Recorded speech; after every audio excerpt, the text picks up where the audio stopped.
To us, for whom so quickly, quote, time doth transfix the flourish set on youth, end of quote, there is something strange, even a trifle ludicrous, in the thought that Zeus, after all these years, is still at the beck and call of his passions.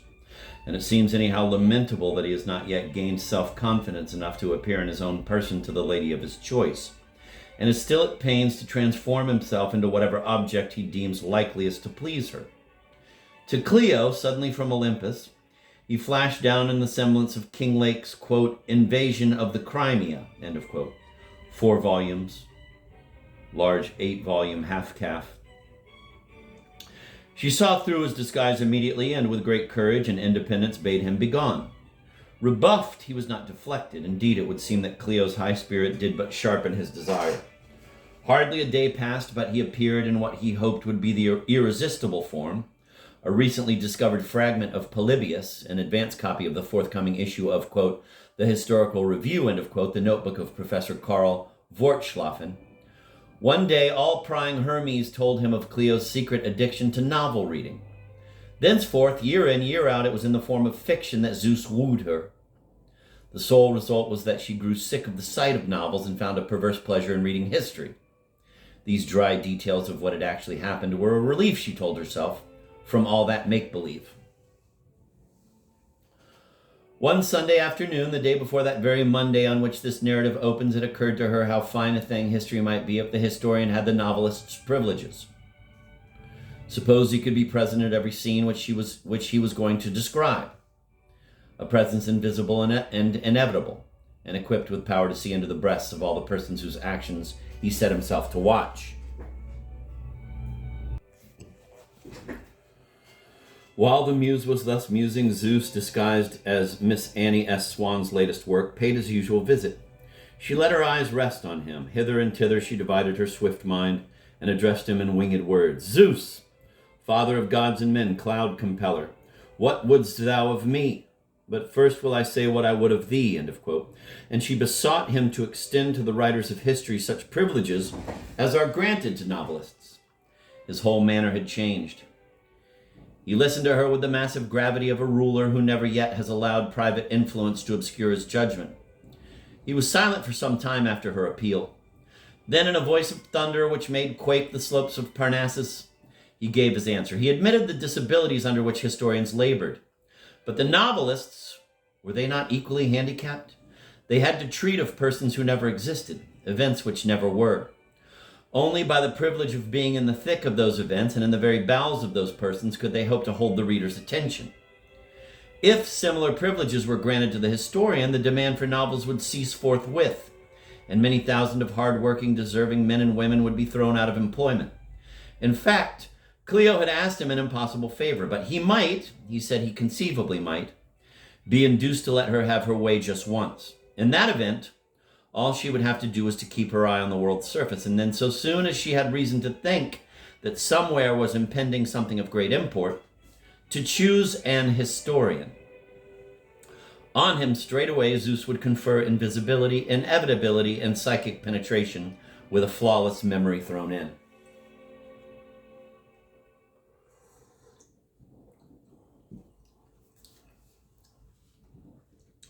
On the following afternoon, Clio's roving eye saw Zuleika stepping from the Paddington platform into the Oxford train.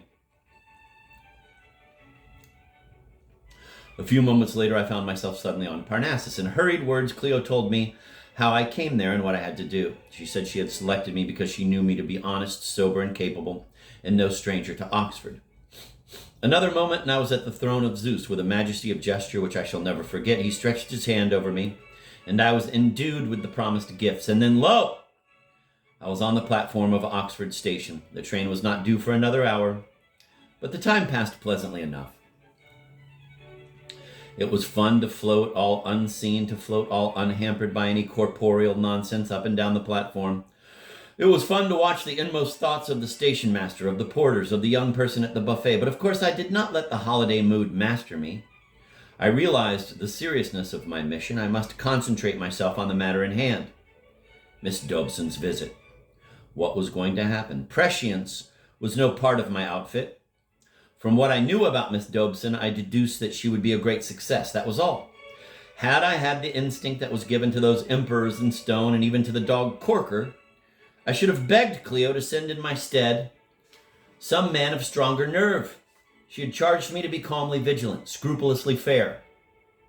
I could have been neither, had I from the outset foreseen all, only because the immediate future was broken to me by degrees. First as a set of possibilities, then as a set of probabilities that yet might not come off, was I able to fulfill the trust imposed in me. Even so, it was hard. I had always accepted the doctrine that to understand all is to forgive all. Thanks to Zeus, I understood all about Miss Dobson, and yet there were moments when she repelled me, moments when I wished to see her neither from without nor from within. So soon as the Duke of Dorset met her on the Monday night, I felt I was in duty bound to keep him under constant surveillance, yet there were moments when I was so sorry for him that I deemed myself a brute for shadowing him.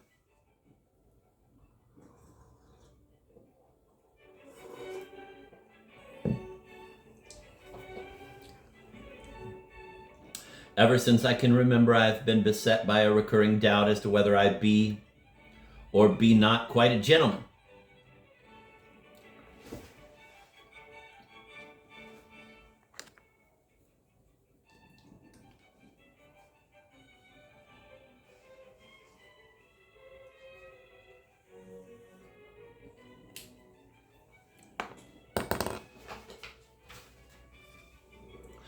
I have never attempted to define that term. I have but feverishly wondered whether in its usual acceptation, whatever that is, it be strictly applicable to myself. Many people hold that the qualities connoted by it are primarily moral: a kind heart, honorable conduct, and so forth. On Cleo's mission, I found honor and kindness tugging me in precisely opposite directions.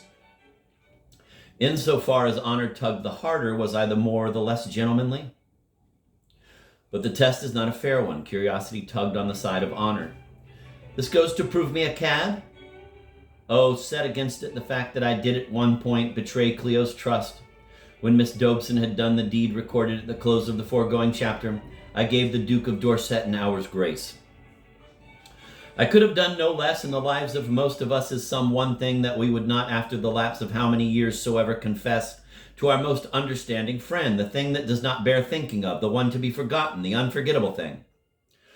Not the commission of some great crime. This can be atoned for by great penances, and the very enormity of it has a dark grandeur. Maybe some little deadly act of meanness, some hole and corner treachery. But what a man has once willed to do, his will helps him to forget. The unforgettable thing in his life is usually not a thing he has done or left undone, but a thing done to him. Some insolence or cruelty for which he could not or did not avenge himself. This it is that often comes back to him years later in his dreams and thrusts itself suddenly into his waking thoughts, so that he clenches his hands and shakes his head and hums a tune loudly. Anything to beat it off. In the very hour when first befell him that odious humiliation, would you have spied on him? I gave the Duke of Dorset an hour's grace. What were his thoughts in that interval? What words, if any, he uttered to the night, never will be known. For this, Cleo has abused me in language less befitting a muse than a fishwife. I do not care. I would rather be chidden by Cleo than by my own sense of delicacy.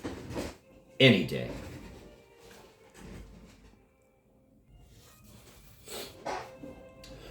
Not less averse than from dogging the Duke was I from remaining another instant in the presence of Miss Dobson. There seemed to be no possible excuse for her. This time she had gone too far. She was outrageous. As soon as the Duke had had time to get clear away, I floated out into the night. I may have consciously reasoned that the best way to forget the present was in the revival of memories. Or I may have been driven by a mere homing instinct. Anyway, it was in the direction of my old college that I went. Midnight was tolling as I floated in through the shut, grim gate at which I had so often stood knocking for admission. The man who now occupied my room had sported his oak, my oak. I read the name on the visiting card attached thereto, E.J. Craddock, and went in. E.J. Craddock, interloper, was sitting at my table with elbows squared and head on one side in the act of literary composition. The oars and caps on my walls betokened him a rowing man. I recognized his somewhat heavy face as that of the man whom, from the Judas barge this afternoon, I had seen rowing stroke in my college 8. He ought, therefore, to have been in bed and asleep 2 hours ago, and the offense of his vigil was aggravated by a large tumbler that stood in front of him containing whiskey and soda. From this he took a deep draught. Then he read over what he had written. I did not care to peer over his shoulder at manuscript, which, though written in my room, was not intended for my eyes. But the writer's brain was open to me, and he had written, quote, I, the undersigned Edward Joseph Craddock, do hereby leave and bequeath all my personal and other property to Zuleika Dobson, spinster. This is my last will and testament, end of quote. He gnawed his pen and presently altered the, quote, hereby leave, end of quote, to, quote, hereby and herewith leave, end of quote. Fool! I thereby and therewith left him as I emerged through the floor of the room above, through the very carpet that had so often been steeped in wine and encrusted with smithereens of glass. In the brave old days of a well-remembered occupant, I found 2 men, both of them evidently reading men. One of them was pacing round the room. Quote, do you know, end of quote, he was saying, quote, what she reminded me of all the time? Those words, aren't they in the Song of Solomon? Fair as the moon, clear as the sun, and, end of quote. Quote, terrible as an army with banners, end of quote, supplied his host, rather testily, for he was writing a letter. It began, quote, my dear father, by the time you receive this, I shall have taken a step which, end of quote.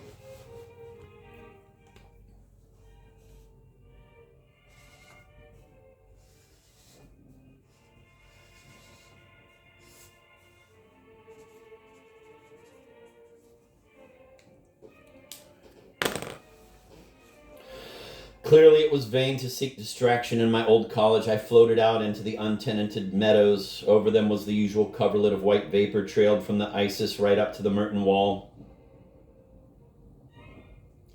The scent of these meadows, moisture, is the scent of Oxford. Even in the hottest noon, one feels that the sun has not dried them. Always there is moisture drifting across them, drifting into the colleges.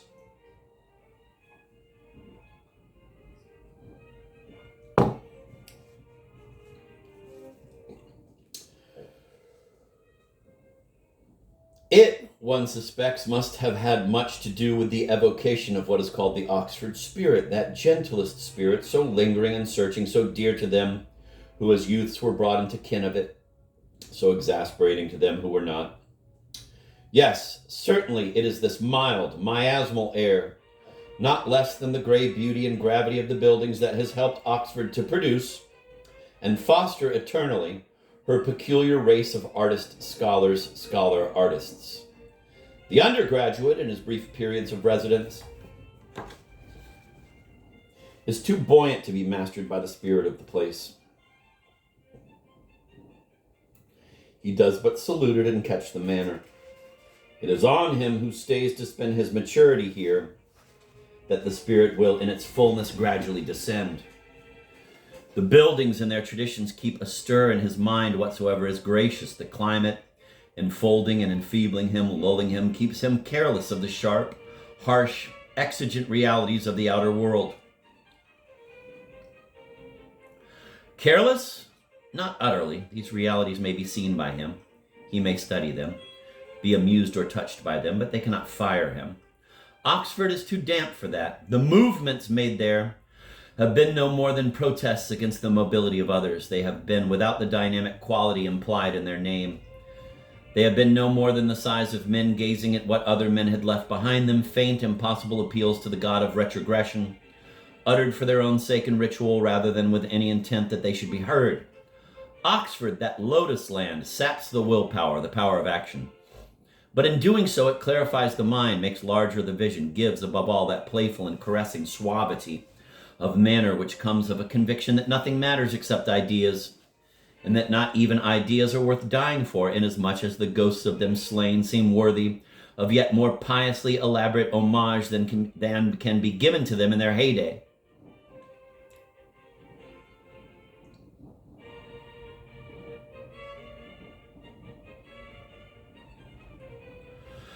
If the colleges could be transferred to the dry and bracing top of some hill, doubtless they would be more evidently useful to the nation. But let us be glad there is no engineer or enchanter to compass that task. Ega met, I would liefer have the rest of England subside into the sea than have Oxford set on a salubrious level. For there is nothing in England to be matched with what lurks in the vapors of these meadows, and in the shadows of these spires, that mysterious, innumerable spirit of Oxford. Oxford! The very sight of the word printed, or sound of it spoken, is fraught for me with most actual magic. And on that moonlit night when I floated among the vapors of these meadows, myself less than a vapor, I knew and loved Oxford as never before, as never since. Yonder in the colleges was the fume and fret of tragedy, love as death's decoy, and youth following her. What then? Not Oxford was menaced. Come what might, not a stone of Oxford's walls would be loosened, nor a wreath of her vapors be undone, nor lost a breath of her sacred spirit. I floated up into the higher, drier air that I might for once see the total body of that spirit. There lay Oxford far beneath me like a map in gray and black and silver. All that I had known only as great single things I saw now outspread in apposition, and tiny, tiny symbols as it were of themselves, greatly symbolizing their oneness. There they lay, these multitudinous and disparate quadrangles, all their rivalries merged in the making of a great Catholic pattern. And the roofs of the buildings around them seemed level with their lawns, no higher the roofs of the very towers up from their tiny segment of the earth's spinning surface. They stood negligible beneath infinity, and new, too, quite new in eternity, transient upstarts. I saw Oxford as a place that had no more past and no more future than a mining camp. I smiled down. Oh, hoary and unassailable mushroom! But if a man carry his sense of proportion far enough, lo, he is back at the point from which he started. He knows that eternity as conceived by him is but an instant in eternity, and infinity but a speck in infinity. How should they belittle the things near to him? Oxford was venerable and magical after all, and enduring. Aye, and not because she would endure was it the less lamentable that the young lives within her walls were likely to be taken. My equanimity was gone, and a tear fell on Oxford. And then, as though Oxford herself were speaking up to me, the air vibrated with a sweet noise of music. It was the hour of one, the end of the Duke's hour of grace. Through the silvery tangle of sounds from other clocks, I floated quickly down to the Broad.